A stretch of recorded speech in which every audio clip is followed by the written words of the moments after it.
pagi, sahabat Lentera GKJ Mergangsan. Salam damai di dalam Kristus.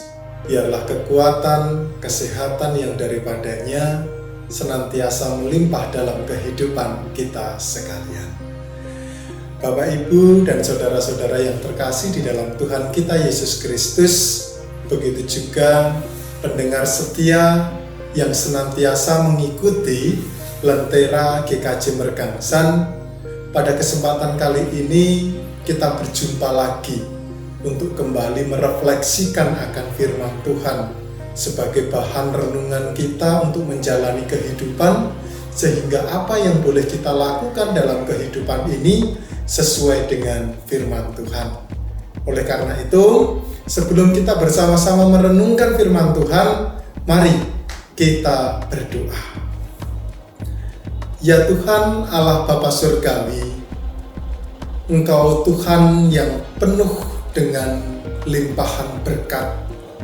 Saat ini kami mengucap syukur bila mana kasih setia Tuhan melingkupi kehidupan kami. Atas kasih dan berkat-Mu menjadikan kami dapat menghayati penyertaan dan kuasa Tuhan dalam kehidupan hari-hari kami.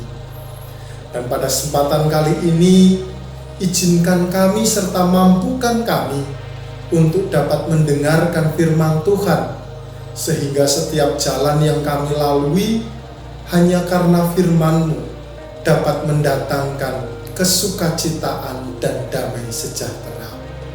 Berfirmanlah Tuhan, kami siap mendengarkan firman-Mu dan kami siap mendasarkan kehidupan kami seturut dengan firman-Mu.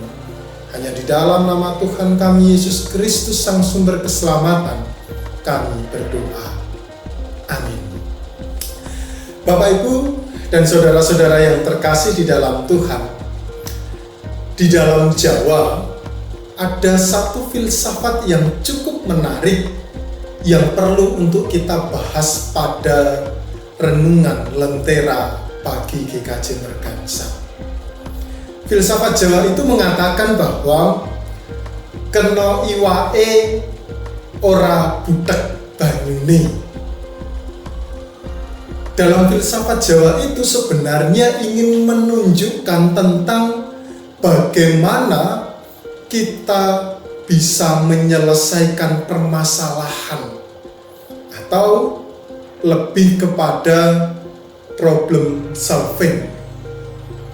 Dalam konteks pemahaman orang Jawa, permasalahan itu selalu muncul dalam kehidupan seseorang. Tetapi untuk menyikapi hal itu, setiap orang punya caranya masing-masing.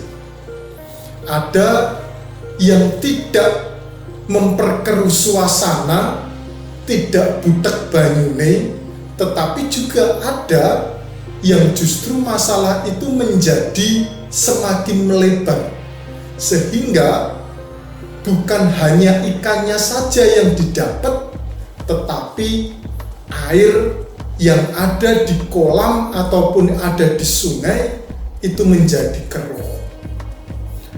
Pemahaman filsafat Jawa itu mengingatkan kembali kepada kita agar kita dapat menyelesaikan setiap permasalahan itu dengan bijaksana, sehingga permasalahannya selesai tetapi tidak melebar kemana-mana. Kalau kita boleh melihat dalam kehidupan kita hari lepas hari, saya masih sering kali menjumpai bagaimana seseorang itu tidak dapat menyelesaikan masalahnya dengan baik. Contoh, misalkan di dalam kehidupan rumah tangga, seharusnya pokok permasalahannya A, tetapi kemudian melebar kepada B, C, D, E, F. Dan oknum yang kemudian terlibat seharusnya itu hanya di lingkup intern keluarga bisa meluas di tengah-tengah keluarga besar ataupun di tengah-tengah masyarakat yang lain. Sehingga kita perlu untuk menghayati akan pentingnya filsafat Jawa, kena iwake ora butek banyune. Hal itu sebenarnya sama seperti halnya apa yang dikatakan oleh Tuhan Yesus dalam perumpamaannya yang tertulis di dalam kitab Markus pasal 10 ayat 16. Di situ dikatakan dengan jelas, sebab itu hendaklah kamu cerdik seperti ular dan tulus seperti merpati. Hal ini kurang lebih sama dengan filsafat Jawa kena iwae ora budek banyune. Tuhan Yesus ingin mengajarkan kepada umatnya agar kita cerdik dalam menyikapi setiap pergumulan, permasalahan, hambatan, rintangan yang muncul dalam kehidupan umatnya. Tulus seperti merpati ini merupakan bentuk atau cara ketika seseorang menyelesaikan masalah, apakah kemudian itu dengan hati yang tenang, mengandalkan Tuhan, atau justru hanya mementingkan emosinya, egoisnya. Kebanyakan yang terjadi adalah ketika seseorang sedang ditimpa oleh pergumulan, emosi, egois itulah yang kemudian muncul. Sehingga hal itu malah justru memperkeruh suasana yang ada. Dampaknya, masalah itu tidak kunjung selesai, melainkan semakin melebar kemana-mana. Artinya kalau kemudian kita mau berangkat dari situ, penyelesaian masalahnya itu tidak dengan cerdik, tidak dengan bijaksana, karena hanya mementingkan rasa egoisnya. Dan di sini kita belajar agar kita itu cerdik seperti ular, cerdik dalam menyikapi setiap masalah, sehingga kita dapat menyelesaikan masalah yang muncul dalam kehidupan kita. Dan yang menjadi penting adalah kita harus tetap tulus, artinya mengandalkan itu semua di dalam Tuhan, sehingga ketika itu semua kita lakukan, maka kita akan dapat menyelesaikan masalah dengan bijaksana. Oleh karena itu, mari kita bersama-sama dapat melihat dalam kehidupan kita, agar kita dengan bijaksana mengambil sikap kehidupan untuk menyelesaikan masalah yang kita hadapi. Kiranya Tuhan Yesus senantiasa memberkati. Mari kita berdoa. Tuhan Allah Bapa Surgawi, pada kesempatan kali ini Engkau mengingatkan kembali kepada kami agar kami lebih bijaksana dalam mengambil sebuah tindakan, lebih-lebih ketika kami menghadapi pergumulan dan persoalan. Engkau mengingatkan kembali agar kami cerdik seperti ular dan tulus seperti merpati, sama seperti halnya filsafat Jawa yang senantiasa mengajarkan kepada kami kena iwae ora budek banyune. Dan ketika kami boleh cerdik, kami boleh bijaksana dalam mengambil sebuah tindakan.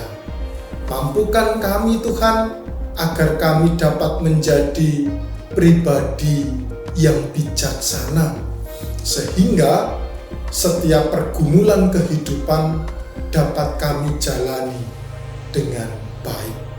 Kami mau menyerahkan setiap pergumulan kami dalam tangan kasih Tuhan, karena kekuatan yang daripadamu akan memampukan kami untuk bijaksana dalam menyikapi segala sesuatu. Terima kasih atas penyertaan Tuhan, terima kasih atas bimbingan Roh-Mu yang kudus, dan terima kasih karena Tuhan senantiasa melingkupi kehidupan kami. Hanya di dalam nama Tuhan kami Yesus Kristus, Sang Sumber Keselamatan yang hidup, kami berdoa dan mengucap syukur. Amin. Bapak, Ibu, dan saudara-saudara yang terkasih, saat ini kita masih ada di dalam nuansa pandemi. Meskipun proses vaksinasi sudah berjalan, tetapi saya mengingatkan kembali agar kita tidak jemu-jemu mematuhi protokol kesehatan sehingga COVID-19 ini boleh semakin berlalu. Kiranya kesehatan yang daripada Tuhan senantiasa melingkupi kehidupan kita sekalian. Tuhan memberkati.